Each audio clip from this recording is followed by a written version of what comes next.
Assalamualaikum warahmatullahi wabarakatuh.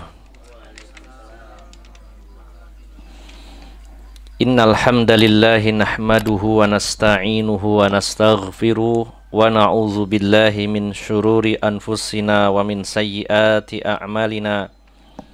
May yahdihillahu fala mudhillalah wa may yudlil fala hadiyalah. Wa asyhadu an la ilaha illallah wahdahu la syarikalah. Wa asyhadu anna Muhammadan abduhu wa rasuluhu la nabiyya ba'dah. Allahumma salli wa sallim wa barik ala nabiyyina Muhammadin wa ala alihi wa sahbihi ajma'in. Ya ayyuhalladzina amanu taqullaha haqqa tuqatih wa la tamutunna illa wa antum muslimun. Ya ayyuhan nasu taqu rabbakumul ladzi khalaqakum min nafsin wahidah wa khalaqa minha zawjaha wa batha minhuma rijalan katsiran wa nisaa'a wattaqullaha alladzi tasaaluna bihi wal arham innallaha kana 'alaikum raqiba. Ya ayyuhalladzina amanu taqullaha wa qulu qawlan sadida yuslih lakum a'malakum wa yaghfir lakum dhunubakum wa may yuti'illaha wa rasulahu faqad faza fawzan 'azima amma ba'd. Fa inna asdaqal hadithi kitabullah wa khairal hadyi hadyu Muhammadin sallallahu alaihi wasallam wa syarrul umuri muhdatsatuha fa inna kulla muhdatsatin bid'ah wa kulla bid'atin dolalah wa kulla dolalatin finnar. Assalamualaikum. Bapak-bapak dan ibu-ibu, saudara-saudari yang dimuliakan Allah Subhanahu wa taala.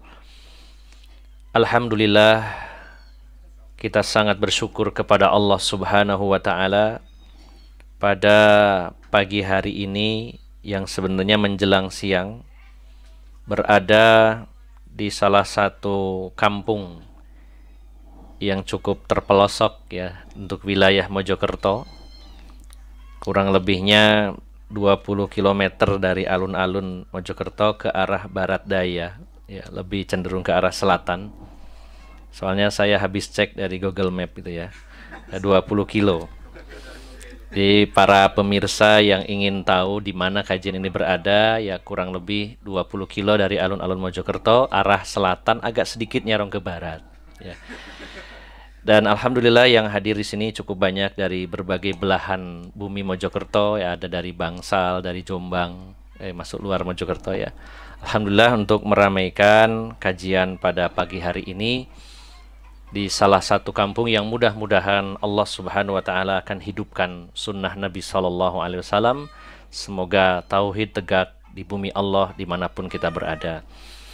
Bapak-bapak dan ibu-ibu yang dimuliakan Allah Subhanahu wa taala, kita mengkaji kitab yaitu Fathul Majid, syarah kitab Tauhid. Yang sudah kita kaji dalam majelis ini mungkin kalau tidak salah 2 atau 3 pertemuan. Kemudian sempat libur dan bulan ini kita mulai kembali. Sehingga kita akan fokus membahas bab tentang tauhid dan lawannya yaitu syirik.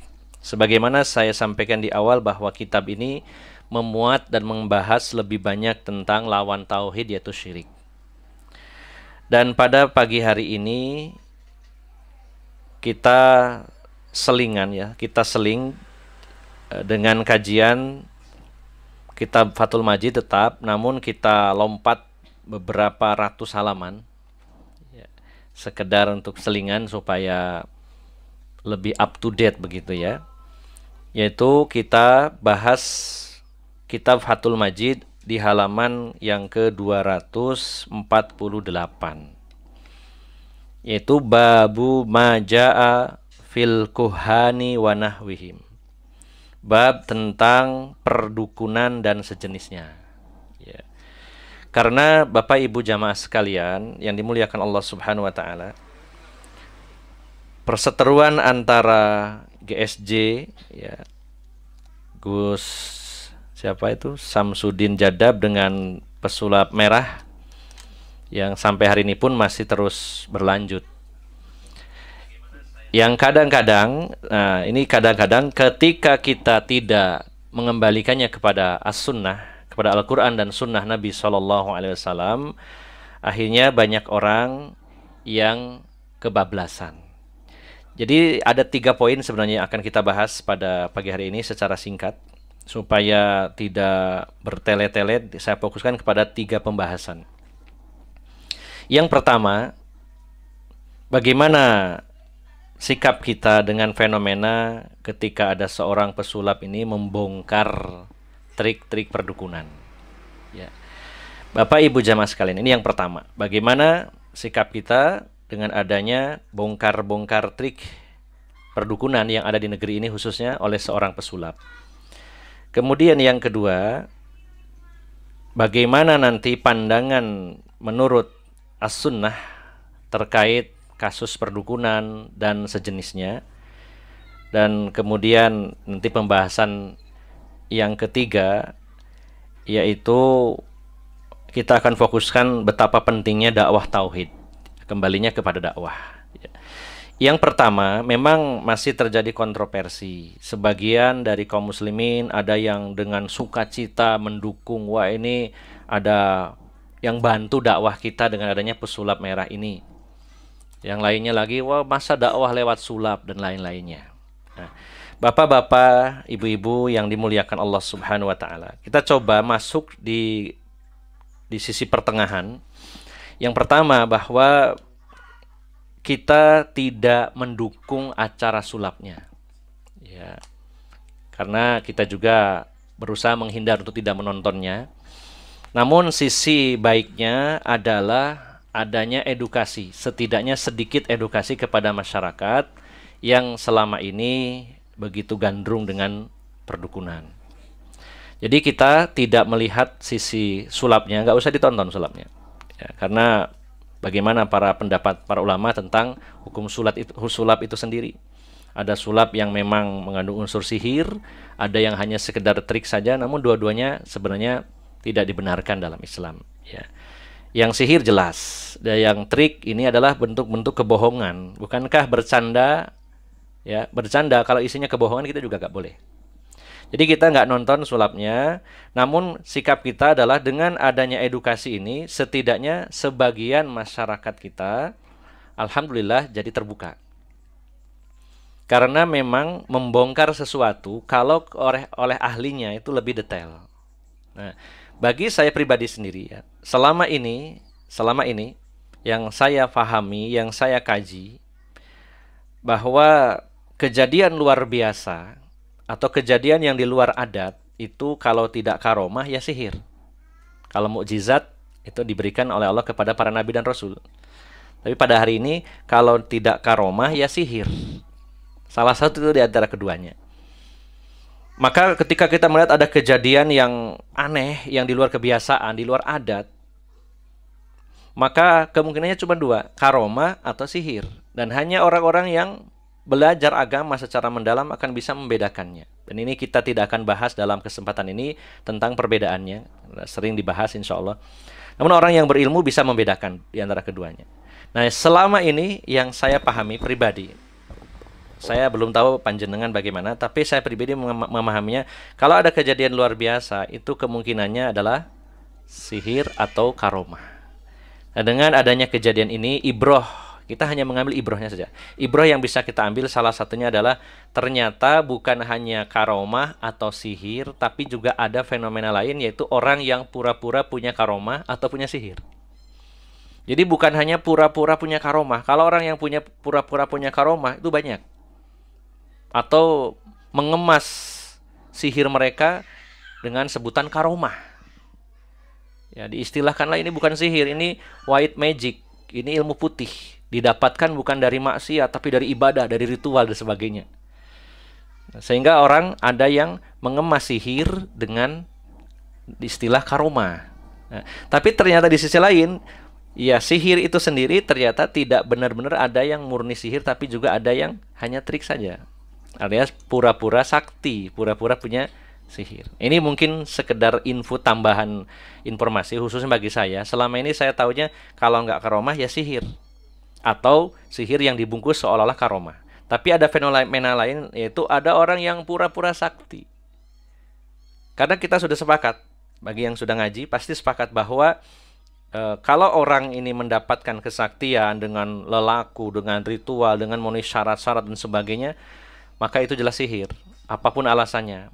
Ya, karena kalau karomah Allah berikan begitu saja tanpa dipelajari. Tapi kalau dipelajari, dicari, kemudian harus ada ritual tertentu, harus ada wirid tertentu dan sebagainya, ini jelas sihir. Nah, tapi ternyata ada fenomena baru bahwa bukan semata-mata sihir, tetapi ternyata ada orang yang pura-pura punya sihir, alias pura-pura sakti. Yang mana itu semua sangat bisa dipelajari dan dengan mudahnya bisa dipelajari. Maka kalau kita melihat bukan adegan sulapnya, tapi bongkar-bongkarnya ini Masya Allah luar biasa, karena yang bongkar yang tahu triknya. Ketika kita tidak tahu ilmunya pasti bingung, ini bisa ya tisu itu cuma digini-gini aja terus terbakar gitu kan. Mungkin taunya kita, wah ini sihir sebelumnya. Ternyata setelah dibongkar, walah ternyata cuma begitu. Ya cuman serbuk PK dikasih gliserin, ada tambahan air, airnya mungkin dari ludahnya tuh gitu ya. Bereaksi sebentar, beberapa detik kemudian terbakar. Oh ternyata keong buntet itu bisa berjalan yang katanya ada khodamnya. Wah itu ternyata kapur yang bereaksi dengan cuka ya, karena makanya dituangnya dengan cuka bukan dengan air. Terus ditaruh di piring terus bisa berjalan sendiri. Pernah lihat ya keong buntet? Itu yang dianggap ada khodamnya. Kalau orang punya itu katanya jadi sakti gitu. Ada khodamnya ya, yang harganya cuma 10.000 jadi dijual 5 juta kan sama dukun itu. Baru tahu, oh ternyata ya bisa ini. Saya pun kalau beli bisa kayaknya gitu ya, praktek gitu. Kemudian oh dibongkar lagi orang. Selama ini yang terus terang saya pahami, wah ada orang memindahkan penyakit ke ayam, ke kambing, ke degan, itu sihir. Tapi ternyata tidak selalu sihir. Ternyata ada di sana yang memang trik ya. Ternyata dilobangi ya. Kita tahu ya bagaimana bongkar-bongkarnya seperti itu. Bahkan sampai keris petir ya. Pernah lihat ya. Saya cek lagi di Tokopedia kok ada 1.300.000 ya, keluar petirnya ya. Dan masih banyak lah itu. Sampai jenglot pun bisa beli. Ya, kemudian manik gajah dan lain-lain banyak bisa dibeli di toko perdukunan bagi yang biasa hobi perdukunan. Nah, ini fenomena yang bisa kita ambil ibroh bahwa ternyata kita menjumpai adanya orang yang melakukan bukan sihir tapi trik yang menyerupai sihir. Yang setiap orang dengan mudah mempelajarinya. Mungkin orang kalau belajar sihir itu akan sangat lama prosesnya, banyak perjuangan untuk mendapatkan sihirnya. Nanti akan kita bahas dalam kitab ini bagaimana kinerja sihir itu. Nah, maka dengan mempelajari itu tadi, hanya campuran zat kimia ya, dengan trik-trik seperti itu dengan mudah, mungkin hitungan menit orang langsung bisa melakukannya. Nah, rupanya hari ini banyak para pesulap yang karena tidak laku kemudian beralih profesi jadi paranormal. Jadi bukan dia sakti, tapi dia melakukan trik-trik sulap tadi itu. Nah, ini yang pertama, bahwa fenomena itu kita sikapi, ambil jalan tengahnya, tidak usah terbawa, wah mendukung ini sulap, jangan dukung sulapnya. Ya, kita dukung adalah edukasi, yaitu dibongkarnya. Kita perhatikan ini bongkar betul. Ini yang pertama. Sehingga kita jangan berlebih-lebihan dalam mendukungnya atau menghujatnya 100% ya. Kita lihat, oke, sulapnya kita hindari. Tapi ini adalah edukasi untuk membongkar itu semua sehingga kita jadi tahu. Ternyata di sana ada orang yang pura-pura punya sihir, bukan beneran sihir. Ini yang pertama. Kemudian yang kedua, ini salah satu mudorotnya ketika orang tidak ngaji. Ketika lihat pesulap merah ini membongkar trik-trik perdukunan, maka ada di antara masyarakat kita itu yang akhirnya menyimpulkan bahwa sihir itu tidak ada. Sihir nggak ada. Wah ini semuanya trik, nggak ada sihir. Namanya sihir nggak ada. Wah yang namanya ilmu laduni sudah nggak ada itu. Itu bohong-bohongan semuanya, trik semua. Kemudian kesurupan ini juga bukan beneran. hanya apa istilahnya abreaksi dalam ilmu hipnotis ya, hanya letupan atau ledakan emosi yang sudah numpuk sekian lamanya meledak. Jadi kesurupan itu nggak ada, itu cuma abreaksi. Bahkan ada orang bikin status sampai kalimatnya, saya setelah melihat apa kejadian perseteruan GSJ dengan pesulap merah, saya nggak percaya adanya jin. Nah, ini kan kebablasan. Tidak percaya sihir, tidak percaya ilmu laduni, tidak percaya kesurupan, tidak percaya jin. Tentu ini harus kita luruskan masyarakat kita ini. Kalau yang pertama, oke, kita sikap ini edukasi, dibongkar-bongkar. Nah, tapi kebablasan harus kita rem juga, karena dengan adanya bongkar-bongkar ini orang tidak ngaji, tidak paham, akhirnya menyimpulkan dengan kesimpulan yang salah. Maka kita sampaikan, mari kita kembali kepada Al-Quran, kepada sunnah Nabi SAW. Bagaimana pandangan Al-Quran, bagaimana pandangan Rasulullah SAW dalam hadis-hadis beliau. Kalau Al-Quran menyatakan, oh ilmu laduni itu ada, ya kita yakini ada. Kalau Al-Quran bilang nggak ada, nggak ada. Ini adalah timbangannya. Al-Quran lah hakim kita. Kalau Al-Quran mengatakan sihir itu ada, ya kita yakini ada. Kalau Al-Quran mengatakan bahwa orang kesurupan itu ada, ya kita yakini. Apalagi jin, sudah jelas.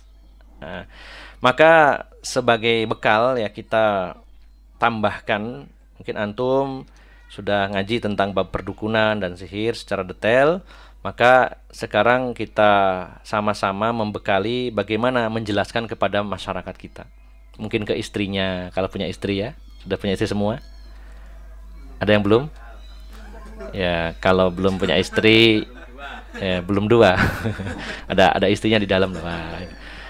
Ya, jelaskan kepada istrinya, kalau istrinya nggak ngaji, kepada orang tuanya, kepada saudaranya, kepada tetangganya, temannya. Al-Quran loh jadi acuan kita. Coba kita cek dalam Al-Quran ada nggak itu sihir, ada nggak ilmu laduni, ada nggak kesurupan, jin itu bagaimana? Semuanya ada jawaban di dalam Al-Quran. Nah, yang pertama, ini yang paling populer di dunia perdukunan yang dikenal dengan ilmu hikmah, ilmu laduni, ya ilmu putih. Ya, salah satunya adalah yang dipopulerkan adalah ilmu laduni. Ilmu laduni itu adalah ilmu yang didapatkan langsung dari Allah tanpa belajar, tanpa guru. Itu definisinya ya.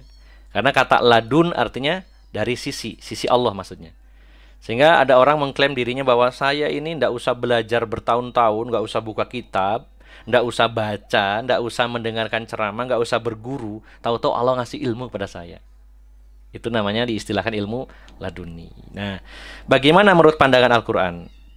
Ya, kita buka dalam surat Al-Kahfi. Itu di ayat yang ke-65. Surat 18 ayat 65. Allah berfirman surat Al-Kahfi ayat 65, "Fawajada 'abdan min ibadina atainahu rahmatan min indina wa 'allamnahu min ladunna ilma." Ya. Ada kalimat wa 'allamnahu min ladunna, ladun ya. Wa 'allamnahu min ladunna ilma. Maka Nabi Musa dan pelayannya berdua ya. Fawajada, ini dua orang. Maka keduanya bertemu abdan dengan seorang hamba min ibadina, dari hamba-hamba kami, yaitu Nabi Khidir. Nabi Musa ketika mengatakan diri beliau adalah orang yang paling pintar, lalu Allah tegur, ada yang lebih pintar dari kamu belajar kepadanya, itu Nabi Khidir. Maka berangkatlah Nabi Musa bersama ditemani pelayannya mencari Nabi Khidir, dan ketika ketemu dengan Nabi Khidir, Allah menyatakan fawajada 'abdan min ibadina, maka keduanya bertemu dengan salah satu hamba di antara hamba kami, yaitu Khidir alaihissalam. Atainahu rahmatan min indina, yang kami berikan kepadanya rahmat kami dari sisi kami, kepada Nabi Khidir.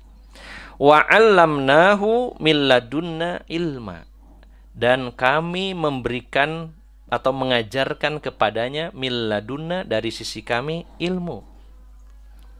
Berarti ilmu laduni itu ada. Ya, ayatnya ini. Kami ajarkan dari sisi kami ilmu langsung dari Allah Subhanahu wa taala. Nah, yang perlu digarisbawahi adalah bahwa ilmu laduni itu memang ada dan Allah berikan begitu saja kepada para nabi dan rasul. Ya, khusus para nabi dan rasul. Siapa dalam ayat ini yang dimaksud hamba kami? Yaitu Nabi Khidir, seorang nabi. Bukan sembarang orang dapat ilmu laduni. Termasuk Rasulullah SAW itu ilmunya ilmu laduni. Siapa guru Rasulullah? Pernahkah Rasulullah mondok? Coba. Rasulullah tidak pernah mondok, tidak pernah berguru. Wah, ini malaikat Jibril. Malaikat Jibril bukan gurunya Rasulullah, hanya menyampaikan pesan dari Allah, menyampaikan ayat-ayat saja, bukan semata-mata mengajari, tidak. Pernah memang malaikat Jibril datang di hadapan Rasulullah dan para sahabat, tapi mengajari kaum muslimin, para sahabat. Dalam hadis Jibril, hadis riwayat Muslim nomor 8, di akhir hadis Rasulullah menegaskan, huwa Jibril atakum yu'allimukum dinakum. Dialah Jibril datang kepada kalian mengajarkan agama kalian, mengajarkan tentang agama kalian. Jadi kepada para sahabat, termasuk ada Rasulullah di situ. Tapi secara khusus Rasulullah tidak pernah berguru, tidak pernah baca kitab, baca buku, tapi Allah berikan ilmu begitu saja. Maka kalau ditanya orang, jenengan percaya nggak adanya ilmu laduni? Oh, percaya. Ayatnya ada, surat Al-Kahfi ayat 65, tapi itu diberikan kepada para nabi dan rasul. Jadi kalau ada orang selain nabi dan rasul ngaku saya dapat ilmu laduni, tiba-tiba ilmu masuk dalam diri saya, tidak usah dipercaya. Karena wahyu hanya diberikan kepada para nabi dan rasul. Wah, ini saya dapat ilham. Nah, ilham bukan jadi dalil. Memang Allah beri ilham kepada orang-orang selain nabi dan rasul. Contohnya siapa? Ibunya Nabi Musa, Allah kasih ilham untuk menghanyutkan bayinya, yaitu bayinya Nabi Musa, ke sungai Nil. Itu adalah ilham dari Allah Subhanahu wa taala, karena bukan nabi. Ya, kita pun mungkin bisa jadi orang-orang soleh dapat ilham, petunjuk dari Allah harus melakukan ini. Selama tidak bertentangan dengan syariat Allah, tidak bertentangan dengan Al-Qur'an dan sunnah Nabi SAW, lakukan. Tapi bukan wahyu, ya, tidak jelas. Kalau wahyu jelas dari Allah Subhanahu wa taala. Kalau ilham kadang-kadang orang cuma berpikir harus melakukan inilah, saya tak lakukan ini. Bisa jadi begitu. Allah ilhamkan, ya. Nah, ada lagi yang lebih rendah dari ilham adalah mimpi. Dan mimpi tidak bisa dijadikan dasar, walaupun itu mimpi yang benar. Kecuali nanti di akhir zaman, ya, yang kita kaji dalam kitab Asyratus Sa'ah di Mojosari, sudah kita bahas tentang sidqu ru'yal mu'min. Benarnya mimpi seorang mukmin itu di akhir zaman. Karena Nabi sudah tidak ada, para ulama sudah diambil oleh Allah dengan diwafatkannya, sehingga orang jauh dari agama, lalu orang-orang mukmin bermimpi. Mimpinya benar, dan itu disampaikan kepada umat dan bersesuaian dengan syariat. Tapi tidak lantas setiap mimpi jadi ajaran. Sekarang banyak orang mengaku saya dapat ilmu laduni, tidak pernah mondok, tidak pernah baca kitab, tidak pernah dengar ceramah, tahu-tahu jadi berilmu, ilmu hikmah, ilmu laduni alasan. Maka kita bantah, betul ilmu laduni itu ada, tapi untuk para nabi dan rasul. Sementara ilham, mimpi, apalagi ada istilah lain pangsit. Ya, apa itu? Kok wangsit apa? Wangsit, timbul dari bahasa apa itu wangsit itu ya. Saya dapat wangsit. Loh, original opo ceker, itu pangsit gitu ya. Itu wallah alam, itu dari ilmu kejawen mungkin ya. Dalam bahasa Islam tidak ada istilah wangsit itu ya. Hanya dikenal ada istilahnya wahyu, ilham. Seperti Allah menyatakan fa'alhamaha fujuraha wa taqwaha. Kami ilhamkan pada jiwa jalan ketakwaan dan kefajiran. Ya, itu namanya ilham, Allah tanamkan. Tapi itu bukan wahyu. Dan juga ada mimpi. Kalau wangsit mungkin dari orang Jawa ya. Nah, digeser sedikit jadi makanan. Ya. Kemudian ini yang pertama ya. Jadi fix ya, bahwa kalau ada orang nggak percaya, wah itu ilmu laduni nggak ada. Ya ada, tapi hanya untuk para nabi dan rasul. Jadi kita bisa menjawab dengan jelas, dengan gamblang, ada dalilnya. Jangan sampai euforia, wah saking senengnya sama pesulap merah, pokoknya dibongkar semua triknya, akhirnya nggak percaya dengan ilmu laduni. Ada gitu ya. Yang kedua tentang sihir, jelas ya. Di dalam kitab Fathul Majid ini ada salah satu ayat yang menjelaskan kepada kita tentang bagaimana kinerja sihir itu. Artinya sihir itu dapatnya dari mana dan seperti apa prosesnya. Yaitu di dalam surat Al-An'am ayat 128. Surat yang ke-6 Al-An'am ayat 128. Allah Subhanahu wa taala berfirman, wa yauma yuhsyaruhum atau wa yauma yahsyuruhum jami'a ya ma'syaral jinni qad istakthartum minal ins. Al-An'am 128 ya, 128. Wa yauma yahsyuruhum jami'a ya ma'syaral jinni qad istakthartum minal ins. Wa qala awliya'uhum minal insi rabbana istamta'a ba'duna bi ba'din wa balagna ajalana alladhi ajjalta lana qala an-naru mathwaakum khalidina fiha illa ma sya'allah inna rabbaka hakimun alim. Dan ingatlah ketika Dia Allah mengumpulkan mereka semua, ya, manusia, bangsa jin dikumpulkan oleh Allah Subhanahu wa taala pada suatu hari nanti di alam akhirat, dikumpulkan semuanya. Allah meminta pertanggungjawaban kepada bangsa jin. Wahai bangsa jin, ya ma'syaral jin, qad istakthartum minal ins. Wahai bangsa jin, kalian sudah banyak sekali ya menyesatkan bangsa manusia.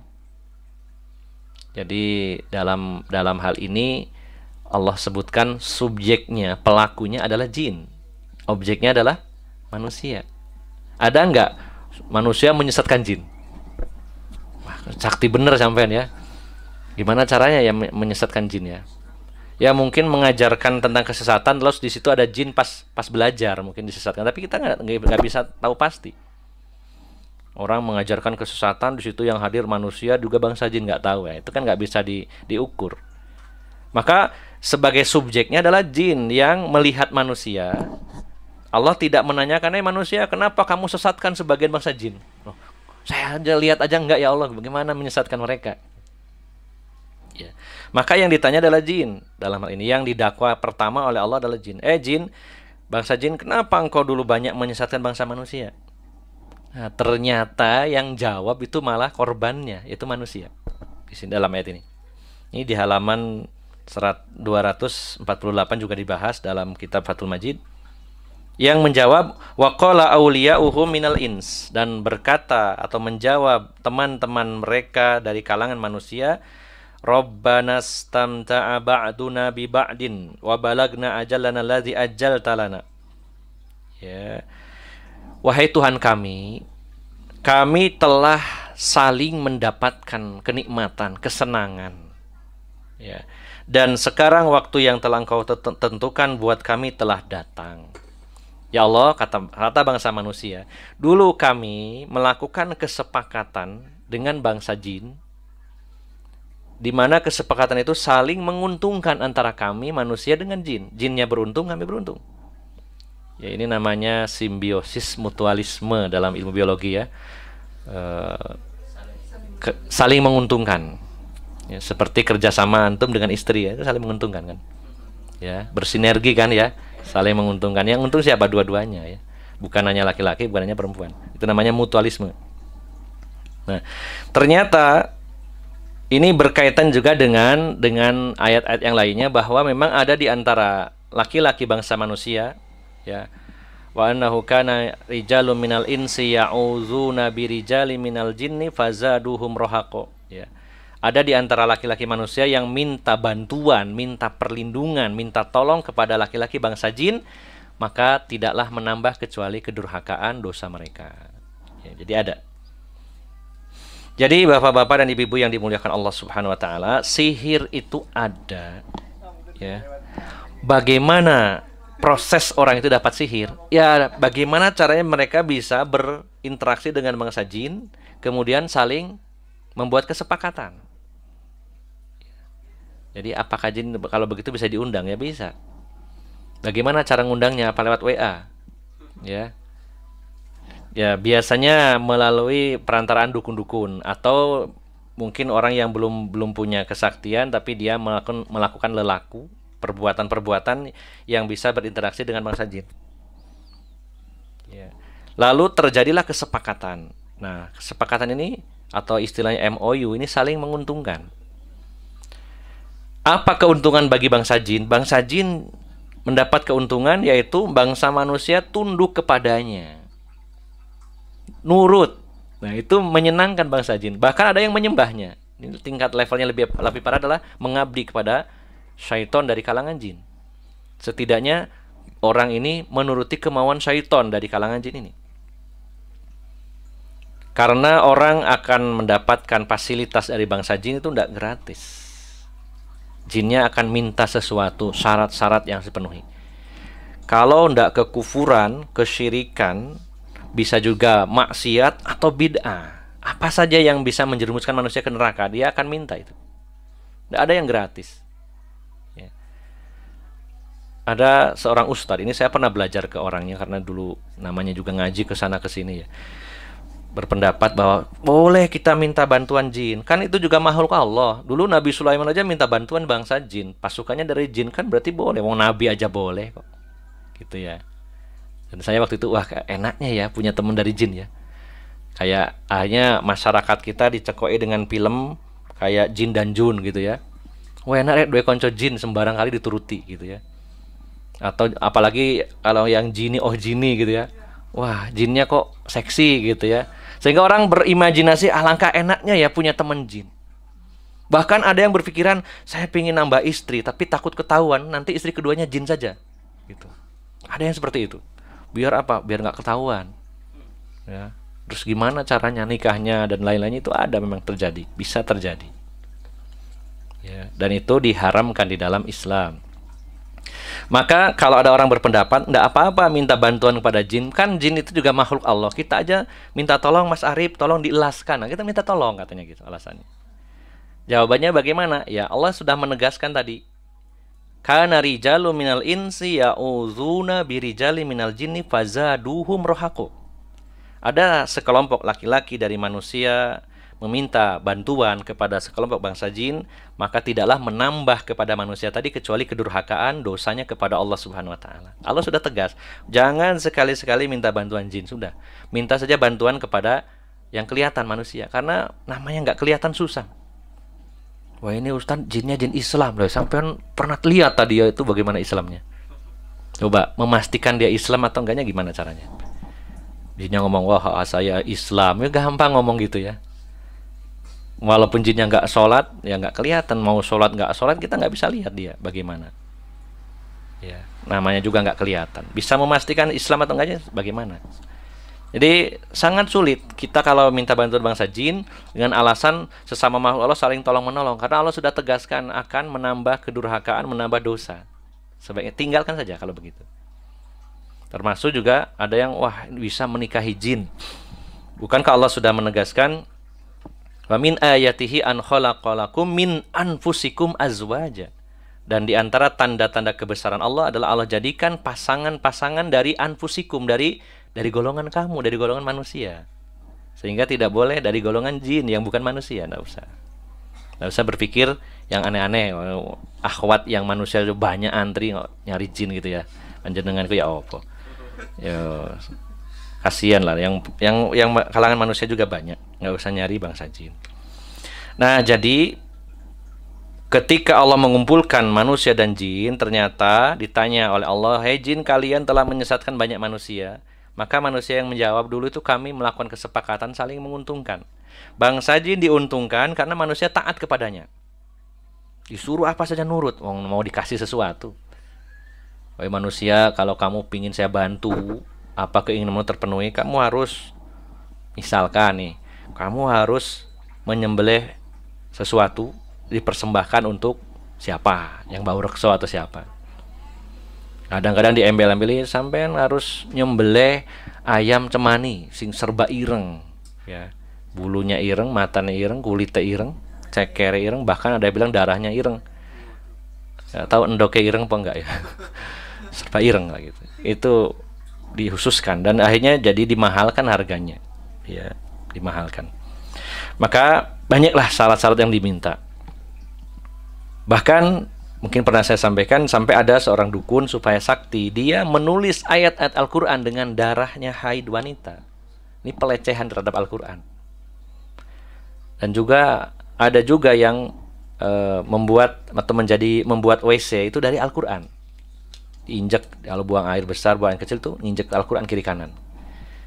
Berbentuk berbagai macam bentuk kekufuran, kesyirikan atau minimal kebid'ahan.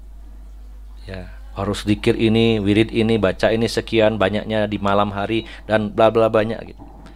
Itu keuntungan bagi bangsa jin, ya, syaitan dari kalangan jin dituruti dia, bahkan ada yang sampai diibadahi, disembah. Apa keuntungan bagi bangsa manusia? Ya, jin akan membantunya manusia ini menjadi punya kesaktian. Seperti arraf, ya, dukun spesialis yang mencari barang-barang hilang. Maka bangsa jin membantunya dengan menginformasikan. Misalkan nih ada orang datang, "Bah, sepeda motor kulo hilang." Sampean terawang, wah, melakukan ritual, manggil temannya jin, terus dibilang sama jin-jin, "Tolong dicarikan, Dok. Ini motor plat nomornya ini, tolong dicari di mana." Nah, si jinnya ini langsung posting di grup jin gitu. Barangkali mungkin ya teknologinya kita nggak tahu seperti apa.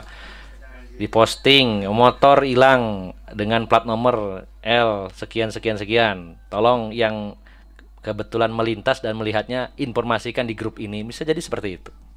Sama seperti bangsa manusia.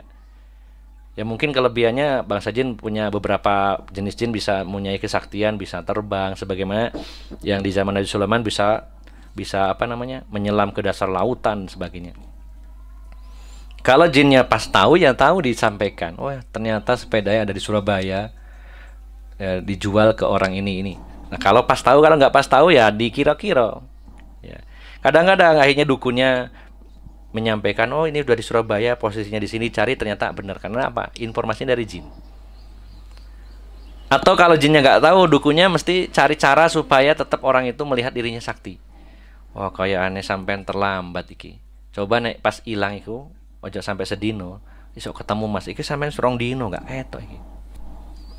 Bahkan dulu di tempat saya itu masjid besar, masjid di kampung saya, Masjid Jami, itu pernah kehilangan kotak infak. Akhirnya apa? Takmirnya rembukan, "Gimana? Kita datang ke orang pinter. Kiai loh, ini bukan dukun, datang ke kiai. Syaratnya harus bawa anak kecil yang katanya ini anak kecil belum berdosa." Kemudian dibawalah anak perempuan kecil-kecil 3 orang, terus dijampe-jampe lah, ya. Kemudian dilihat di kukunya. Nah, dua anak ini yang dua nggak bisa melihat apa-apa. Terus kata wak yainya, "Oh iki sing loro iki arek iki sering bijukin nang wong tuana," gitu kan. Makanya nggak ketok. Nah, yang satunya kelihatan tapi ketok rambutnya toko buri iki nggak ketok sopo ya. Nggak kelihatan. Akhirnya kiainya bilang, "Ini sudah terlambat. Kesininya terlalu lama, jadinya nggak kelihatan rambut teto atau ngemburi ya. Nggak tahu rambutnya siapa ya." Podoy akhirnya nggak ketemu ya, tiwas bayar ya. Ini masya Allah ya, takmir masjid yang datang seperti itu. Nah itu fasilitas yang diberikan bangsa jin. Bisa itu orang berteman dengan jin dan diberi fasilitas oleh jinnya. Bahkan bisa saja dia dibawa terbang, sebagaimana saya pernah dapat kisah dari Ustadz Abu Mas'ud ya, beliau dulunya ngajar di Al-Furqon. Kemudian ada sedikit permasalahan, jadi pisah dengan Al-Furqon dan punya pondok sendiri di Paciran. Saya pernah dapat cerita dari beliau, seseorang yang membuktikan bahwa sihir itu ada dan jin itu ada. Itu ada seorang kiai yang biasa sholat Jumatnya tuh ke Mekah. Pokoknya kalau sholat Jumat mesti di Mekah. Nanti keluar dari kamar bawa kurma basah. Nah, suatu ketika ada seorang temannya beliau itu mengujinya. "Yai, jenengan kan mau sholat Jumat di Mekah." "Oh iya, saya mau titip surat untuk teman saya, alamatnya nanti saya tulis. Ya, ada di amplop ini ya. Tapi tolong jangan dibuka, ini sangat rahasia, jangan dibuka." Kata yainya, "Ya wis, tak bawa," dimasukkan saku, masuk kamar. Beberapa menit kemudian ada orang teriak-teriak di atas pohon. "Tolong, tolong." Orang pada keluar dilihat, kiai ini kesangsang nang wit. Diturunkanlah oleh orang-orang, ternyata kata kiainya yang ngaku, "Saya itu punya khodam bangsa jin yang bawa saya pergi ke Mekah sana. Kemudian pas baru mau dibawa, baru mau naik, saya buka amplopnya, penasaran, jadi dibuka, barang dibuka surat ayat kursi, Allahu la ilaha illallah, ucul, jatuh." Ini cerita nyata dari seorang Ustadz Sunnah ya, Ustadz Sunnah di Lamongan. Itu artinya ada memang orang yang sakti seperti itu, bukan trik-trikan bisa kemakan, enggak, benar-benar berangkat dan dibawa oleh bangsa jin, dibawa terbang. Bukankah jin ifrit itu sakti sekali? Coba bayangkan, Al-Quran menginformasikan bagaimana jin ifrit menyanggupi kepada Nabi Sulaiman, saya akan pindahkan, yaitu singgasana Ratu Balkis yang sangat jauh di negeri Saba. Sebelum Anda berdiri, singgasana itu sudah ada di sini. Nabi Sulaiman lagi duduk nih. Nah, pas duduk. Nah, sebelum Anda berdiri, ya, singgasana itu sudah ada di sini. Berarti kan hebat jin itu. Manusia belum tentu mampu seperti itu teknologinya, kesaktiannya. Dengan cara apa manusia memindahkan singgasana dari negeri seberang dalam waktu sekejap seperti itu? Berarti memang sakti dari sebagian bangsa jin itu. Ya, kesaktiannya berbeda-beda. Dan itu dibantulah oleh bangsa jin sehingga ada orang yang punya kesaktian itu. Nah, inilah keuntungan yang didapat manusia. Ini hak di dalam Al-Quran ada. Bahwa orang yang punya sihir itu ada. Sakti itu benar adanya. Al-Quran menginformasikannya seperti itu. Jadi kalau ada orang, wah ini nggak percaya dengan sihir, harus percaya sihir ada dalam Al-Quran. Bahkan dalam surat Al-Baqarah kalimatnya lebih jelas lagi. Tadi surat Al-An'am ayat 128, ini proses orang mendapatkan sihir seperti apa. Dalam surat Al-Baqarah ayat 102 lebih jelas lagi. Wattaba'u ma tatlus syayatinu ala mulki Sulaiman. Wa ma kafara Sulaimanu walakinna syayatina kafaru yu'allimuna an-nasa sihr. Yu'allimuna an-nasa sihr. Tidaklah mereka mengikuti apa yang dibacakan kepada mereka di zaman kerajaan Nabi Sulaiman. Tidaklah Nabi Sulaiman itu kufur, akan tetapi syaitanlah yang kufur karena dia mengajari manusia sihir. Berarti sihir ada dalam Al-Quran. Jadi jangan kebablasan gara-gara dibongkar-bongkar triknya, wah sihir gak ono. Ada. Termasuk juga sihir yang jenisnya santet, jelas ada. Bukankah Allah telah menyatakan wa min syarrin naffatsati fil uqad? Dan dari kejahatan, aku berlindung dari kejahatan wanita-wanita penyihir yang meniup pada buhul-buhul. Bahkan Rasulullah sendiri disihir, berarti ada. Jadi yang namanya santet, teluh, tenung itu ada. Yang namanya ilmu pelet, mahabbah, atau yang namanya sihir atof ada. Yang namanya sihir sorf, memisahkan dua orang yang saling mencintai, juga ada. Termasuk dalam surat Al-Baqarah ayat 102 tadi. Jadi kesimpulannya, poin pertama tadi bahwa ilmu laduni itu ada, tapi dikhususkan oleh Allah, diberikan kepada para nabi dan rasul. Yang kedua, sihir itu ada. Dan juga termasuk jenis-jenisnya seperti sorf, atof, kemudian santet, dan lain-lainnya. Itu ada. Kemudian juga, yang ketiga, orang kesurupan, memang ada banyak kemungkinan. Ya. Yang pertama kemungkinannya adalah kesurupan jin. Jinnya nyurup, namanya nyurup masuk. Jinnya yang masuk sehingga bereaksi. Atau yang kedua mungkin bisa juga yang dimaksud dengan dalam ilmu hipnotis tadi abreaksi. Ya. Bisa juga yang ketiga pura-pura kesurupan. Ya, makanya yang kesurupan mesti timnya ya. Heran kok gak orang lain, yang kesurupan mesti timnya. Ya. Kalau seperti itu mah bisa ya. Saya juga pernah dulu, ya namanya nggak tahu ya dulu atraksi debus-debusan gitu. Saya sama teman-teman itu dalam acara besar gitu ya. Saya bawa golok, tancapkan di tanah, pura-pura jadi orang pintar. Gitu terus ada salah satu penonton yang kesurupan. Padahal itu teman saya. Udah saya calling, nanti ini aku ngancap no golok, sampean kesurupan ya guling-guling. Bisa. Saya pernah melakukannya dulu. Tapi cuma main-main gitu ya. Main-main.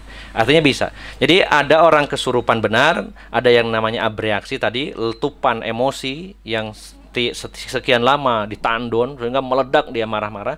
Ada yang ketiga itu orang pura-pura kesurupan. Tapi yang kesurupan beneran juga ada. Kata siapa? Kata Al-Quran. Ya, kita buka dalam surat Al-Baqarah ayat 275. Surat Al-Baqarah ayat 275. Alladzina ya'kuluna ar-riba la yaqumuna illa kama yaqumul ladzi yatakhabbathu asyaitanu minal massi. Orang-orang yang makan riba tidak dapat berdiri melainkan seperti berdirinya orang yang kemasukan setan. Orang yang kerasukan setan. Nanti di hari kiamat, orang yang di dunia ini suka makan riba, dia tidak mampu berdiri kecuali berdirinya seperti orang kesurupan. Nanti Islam mengakui adanya kesurupan. Al-Quran menjelaskannya demikian. Seperti kesurupan syaitan, berarti setan bisa nyurup. Jadi kalau ada orang nggak percaya itulah kesurupan. Ya bisa jadi itu pura-pura kesurupan. Tapi jadi kebablasan akhirnya nggak percaya sama sekali bahwa kesurupan itu ada. Tidak percaya. Maka luruskan dengan Al-Quran bahwa dalam Al-Quran diakui adanya orang kesurupan. Jadi Bapak Ibu jamaah sekalian yang dimuliakan Allah Subhanahu wa taala, poin kedua adalah kita luruskan orang-orang yang kebablasan gara-gara bongkar-bongkar trik perdukunan, akhirnya kebablasan, tidak percaya sihir, tidak percaya ilmu laduni, tidak percaya santet, tidak percaya kesurupan. Maka kita luruskan bahwa selama Al-Quran menginformasikan ada, selama hadis-hadis Nabi menginformasikan ada, kita yakini keberadaannya. Yang terakhir, poin terakhir adalah bahwa dengan adanya bongkar-bongkar trik perdukunan ini, bukan berarti lantas dengan serta-merta orang jadi taubat, tidak percaya dukun, dan tidak serta-merta perdukunan akan selesai. Tidak. Tetap sangat butuh dakwah. Kenapa? Karena bisa jadi orang-orang itu tidak percaya dukun karena wah itu trik. Tapi kalau ketemu dukun beneran yang sakti beneran bisa jadi ikut. Maka tetap harus dipahamkan bahwa dibongkar ataupun tidak, Islam mengharamkan perdukunan. Datang ke dukun tidak boleh. Mempelajari, mengajarkan sihir haram hukumnya, bahkan kekufuran. Ini yang harus dijelaskan kepada masyarakat kita. Dakwah tauhid harus terus digencarkan. Ya, kalaupun ada yang bongkar-bongkar trik perdukunan, ya sudahlah, itu keahliannya dia, ya. Ini sebagai edukasi saja, tapi kita yang paham tentang tauhid, tentang syirik, bagaimana hukum perdukunan, bagaimana hukum sihir, harus terus dakwah. Karena bisa jadi, sekali lagi, orang itu meninggalkan dukun bukan karena masalah akidah, tapi karena wah ini tipuan, trik. Terus dia nggak datang ke dukun. Nggak usah ke dukun, soalnya bohong-bohongan. Nah, khawatirnya apa? Ketika ada dukun beneran, setelah di pembuktian ternyata sakti beneran, orang-orang akan berbondong-bondong kepadanya. Sangat mungkin itu. Karena orang sadarnya menjauhi perdukunan bukan karena pemahaman agamanya, bukan karena belajar tauhid, tapi karena dibongkar triknya. Ya kalau dukunnya yang dukun pakai trik, kalau dukun beneran yang sakti, maka orang akan kemungkinan tetap kembali kepada dukun. Oleh karena itu, tetap yang paling efektif adalah dengan dakwah, dengan mengajarkan tauhid, dengan memperingatkan kepada umat bahayanya kesyirikan, kekufuran, termasuk juga bahayanya perdukunan. Jadi Bapak Ibu jamaah sekalian yang dimuliakan Allah Subhanahu wa taala, ada 3 poin saya simpulkan ya, 3 poin ini. Karena ini sekadar selingan ya untuk refresh saja dari kitab tauhid ini. 3 poin. Yang pertama, bahwa ketika ada seorang pesulap membongkar trik-trik perdukunan sesuai dengan ilmu yang dia punya tentang persulapan, maka kita tetap tidak dukung sulap, tidak nonton sulap, tapi kita ya apresiasi saja, ini adalah edukasi. Ya sudah, yang edukasi juga orang yang ahlinya di bidang itu, silakanlah. Ya. Tapi jangan akhirnya lalu kita, wah kalau begitu kita nonton menikmati acara sulap dan sebagainya. Nggak usah. Yang kedua, bagi orang-orang, bagi masyarakat yang kebablasan, tidak percaya sihir, tidak percaya ilmu laduni, tidak percaya santet, tidak percaya kesurupan, kita luruskan, kita jelaskan bahwa di dalam Al-Quran ada. Yang terakhir, mari tetap dakwah tauhid, gencarkan dakwah tauhid, ingatkan umat ini dari syirik, ingatkan umat ini dari bahaya perdukunan, agar mereka meninggalkan syirik, meninggalkan kekufuran, perdukunan, bukan karena bongkar-bongkar trik, tapi betul-betul sadar, taubat bahwa itu adalah haram.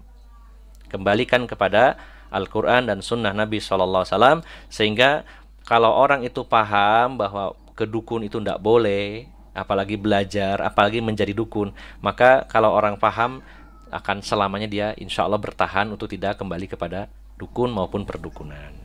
Ini saja yang bisa saya sampaikan, mudah-mudahan bisa dipahami dan mudah-mudahan bisa diamalkan.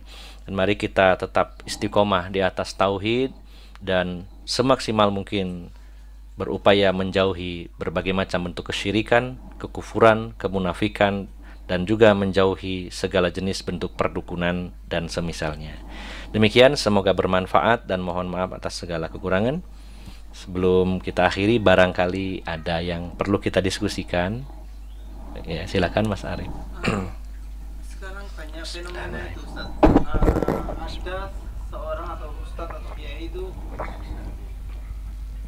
diskusi sama Nabi Khidir dan membenarkan menurutnya itu gimana Ustadz? Ya.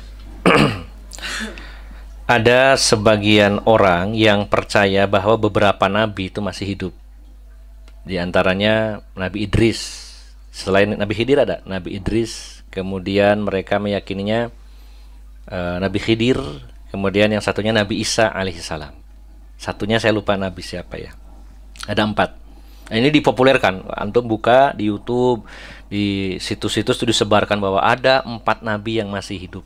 Nah, dari ke-4 nabi itu yang benar-benar masih hidup berdasarkan dalil Al-Quran dan Sunnah Nabi SAW hanya Nabi Isa.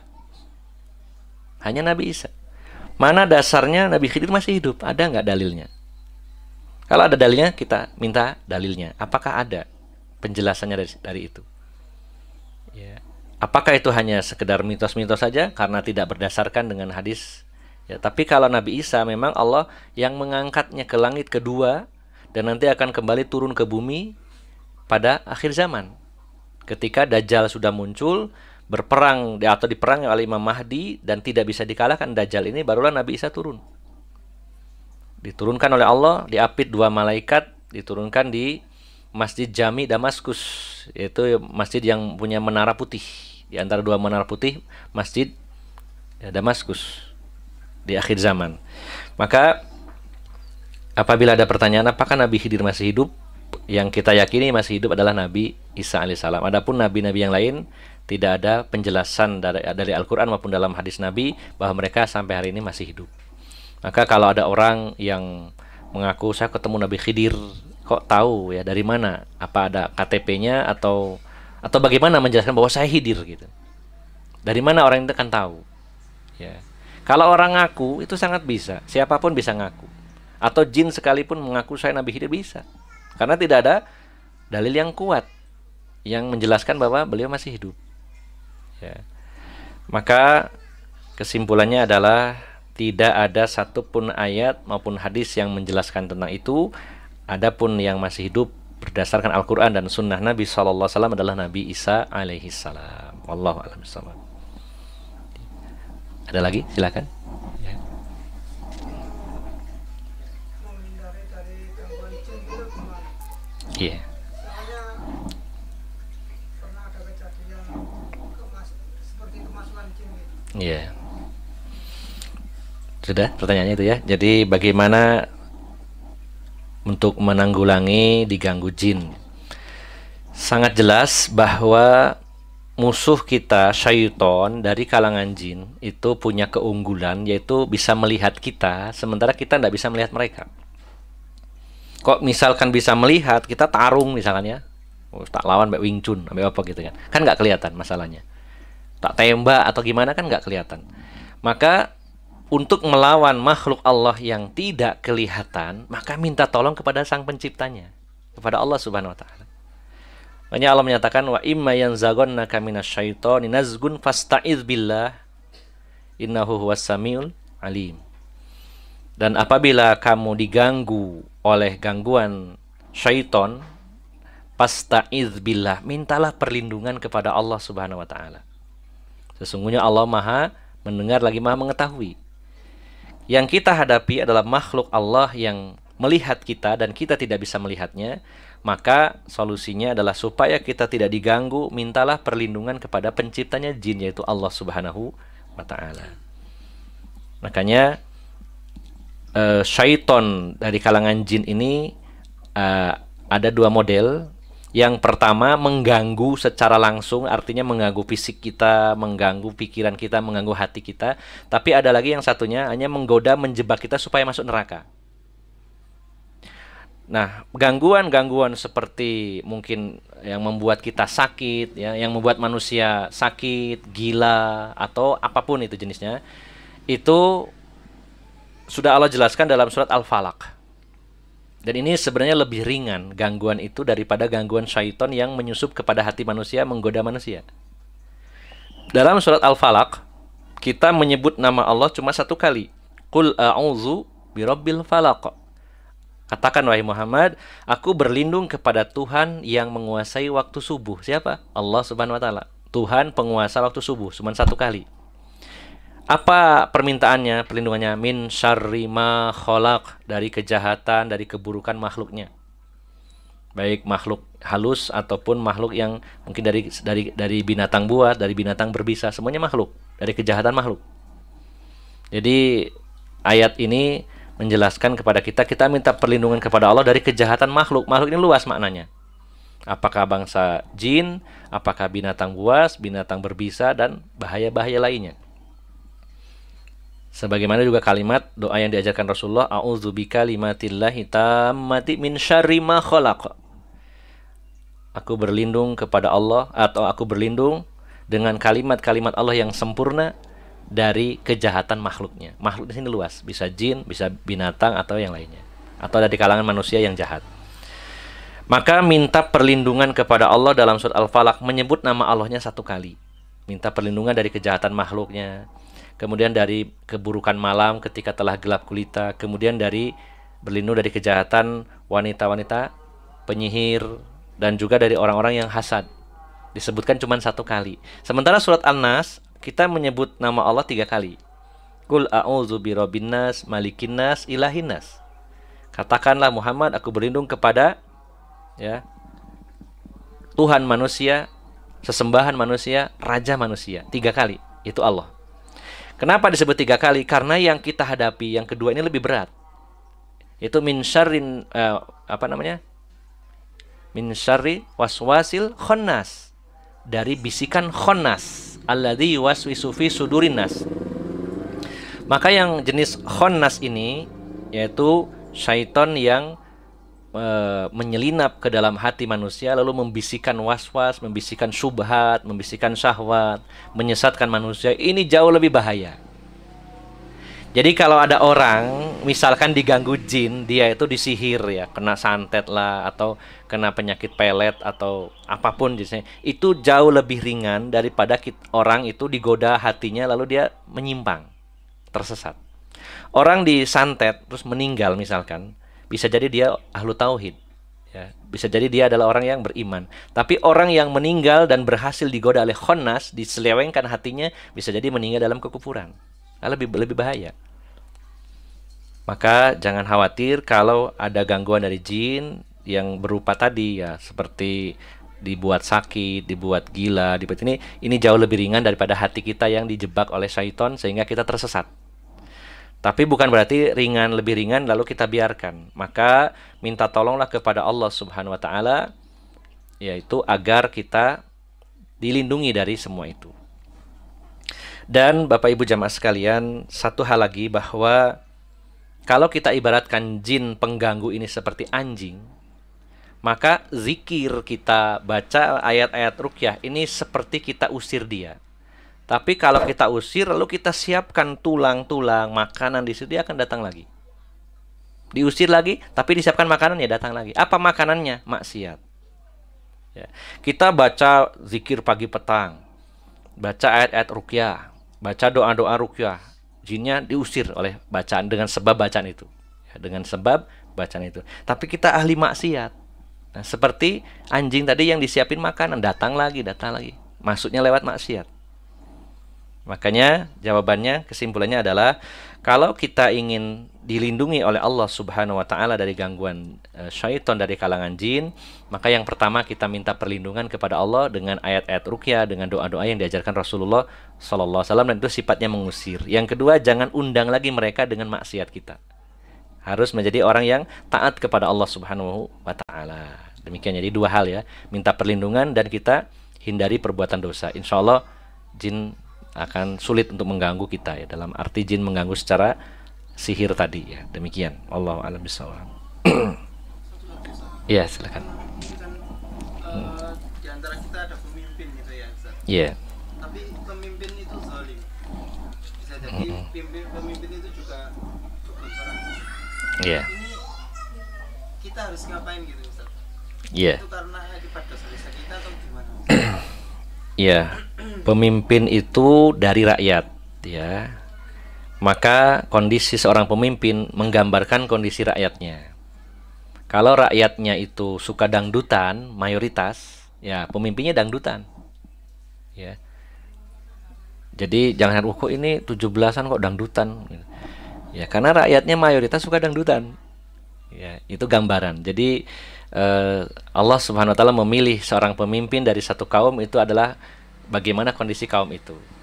Itu yang pertama. Sehingga kalau ingin merubah nasib satu kaum, rubahlah diri mereka. Innallaha la yughayyiru ma biqaumin hatta yughayyiru ma bi anfusihim. Bukan ma bi misalkan amirihim, ya. Rubahlah pemimpinnya, tidak. Kalau ingin merubah nasib satu kaum, Allah akan merubah nasib satu kaum kalau mereka mau merubah diri mereka. Maka kalau ingin pemimpin kita yang soleh, perbanyaklah orang-orang yang soleh. Kemungkinan peluangnya jadi pemimpin adalah orang yang soleh. Ini butuh waktu. Nah, bagaimana sudah memang terlanjur ini pemimpinnya zalim, ya. Selama mereka muslim dan mereka menjalankan sholat, maka kita wajib taat dan ketaatan dalam ketaatan kepada Allah, bukan dalam maksiat. Tapi kalau sudah nyata kekufuran yang mereka lakukan, dia jelas-jelas melakukan kufrun bawahun, ya, kekufuran yang nyata, maka kalau punya kemampuan, punya kekuatan, harus diganti, digulingkan. Kalau punya kemampuan, kalau tidak punya kemampuan, ya nggak bisa. Tetap malah mudorotnya akan lebih besar. Jadi bisanya hanya sabar. Jadi kesimpulannya adalah, kalau para pemimpin itu adalah gambaran dari rakyatnya. Yang kedua, para pemimpin itu kalau dia muslim, kemudian masih menjalankan sholat, maka kita tidak boleh menggulingkan kekuasaannya. Kalau melakukan kekufuran yang nyata, dan sudah jelas kekufurannya, dan sudah ada iqamatul hujjah, sudah ada orang yang menjelaskan ini kufur, dan dia masih tetap dalam kekufurannya, maka boleh kita menggulingkannya dengan catatan punya power, punya kemampuan, punya kekuatan. Kalau tidak ada, ya tidak bisa dilakukan. Ya, jelas ya. Jadi kalau sekarang lah kayaknya lemah kita, ya sudah, kita doa kepada Allah, gencarkan dakwah, perbanyak orang-orang yang sadar, yang hijrah, orang-orang yang soleh terus, ya, perbanyak orang-orang soleh. Dengan cara apa? Dengan dakwah. Bagaimana lagi caranya? Dakwah kepada keluarga. Punya anak 1-2, tambahkan lagi anaknya, biar nanti banyak yang ikut hijrah juga gitu, ya, ikut mendukung kita, ya. Dengan banyak keturunan, maka kemungkinan, walaupun tidak jaminan, kemungkinan lebih mudah lagi dakwah kepada anak daripada kepada orang lain. Penjenengan punya anak 5, diajak ngaji, itu kemungkinannya lebih mudah daripada ngajak tetangganya atau orang lain. Maka perbanyaklah anak. Gimana kalau anaknya cuma sedikit, apa harus nambah istri? Ya, itu bahasnya lain lagi. Terserah kalau itu, ya, saya nggak bahas. Nanti nambah istri tambah ruwet, nggak dakwah-dakwah tambah kacau, ya. Bisa jadi begitu. Ya, saya bukan gembosi, tapi bisa jadi, wah saya Ustadz mau dakwah harus nambah istri, akhirnya morat-marit, nggak dakwah malah, nggak karu-karuan, ya. Ya harus ditimbang lah, harus diukur begitu, ya. Tidak selalu seperti itu. Yang cara mudah adalah dakwah kepada keluarga. Intinya, kalau memang kita nggak punya kekuatan, sementara ini kezoliman, kekufuran dan sebagainya, kita nggak punya kekuatan, ya udah kita dakwah mumpung masih boleh, udah perbanyak orang-orang soleh dengan sebab dakwah kita, ya. Demikian, wallahu a'lam bishawab. Kalau secara umum sebenarnya dalam ketatanegaraan negeri kita itu nggak ada sistem baiat sebenarnya, ya. Tidak ada baiat, hanya kesepakatan secara politik sebenarnya. Kalau secara agama sampai detik ini tidak ada. Oh, ini diangkat presiden yang baru lalu baiat gitu, ya. Ya, hanya saja adanya adalah dukungan secara politik saja lewat pemilu, lewat DPR. Jadi kita hanya komitmen mengakui kekuasaannya secara politik, tapi secara agama tidak ada ritual khusus atau cara khusus dengan baiat. Ya, nanti kalau ada khilafah di akhir zaman ala minhajin nubuwah, Rasulullah mengatakan bahwa baiatlah dia, datangilah dia dan baiatlah walaupun kamu harus melangkah di atas salju, begitu. Nah, tapi kalau posisinya seperti sekarang kita ini di negara republik, ya, maka sistem baiat tidak ada, ya, hanya pengakuan secara politik saja dengan memilihnya dengan lewat jalur wakil rakyat, hanya itu yang bisa dilakukan. Jadi tidak ada sistem baiat seperti itu, ya. Wallahu a'lam bishawab. Cukup, ya. Alhamdulillah, kita cukupkan sampai di sini. Kita akhiri dengan doa kafaratul majelis. Subhanakallahumma wa bihamdika asyhadu alla ilaha illa anta astaghfiruka wa atubu ilaik. Wassalamualaikum warahmatullahi wabarakatuh.